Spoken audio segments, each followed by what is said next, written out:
What are the size of your problems?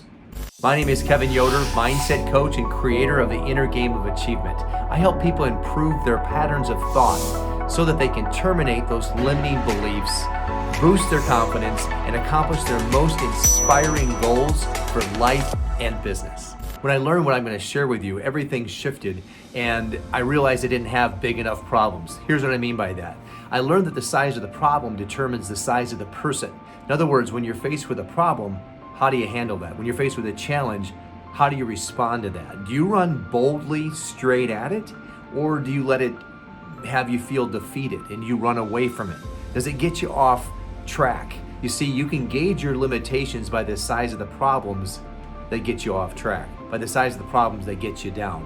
Here's another thing about problems. You can measure the impact a person's life has by the type of problems that they're solving each and every day. For example, if the size of your problem is, do I put the eggs on top of the bag and the potatoes on the bottom, or is it vice versa? I'm not sure. You see, if you're a grocery bagger, that's the sort of problem you're solving every single day. And as a result of that, that's the type of pay you're going to receive. And it's not until you graduate to solving big problems that you can also graduate to solving big pay. Because the size of our income is also determined by the size of the problems that we are solving every single day. Now, if we don't understand this, for example, in real estate, we're not solving quantum physics. We're not trying to put people on Mars in colonies.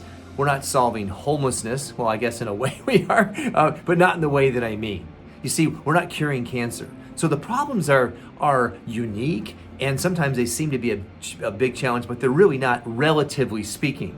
And so we have to start to look at the problems we're solving at a regular basis and actually learn to embrace those problems. If you want to elevate your compensation, for example, I gave the law of compensation before, which is based on the need for what we do, how good are we at the thing we're doing. Number 3 is how difficult it is to replace you. And I'm adding a 4th one here, which is how big are the problems that I'm solving every single day? When you put those 4 things in line, you're realizing that if you're not solving big problems, you're not actually bringing as much value to the world and the marketplace as you could. So embrace those big problems, head straight at them, and start looking for bigger problems to solve.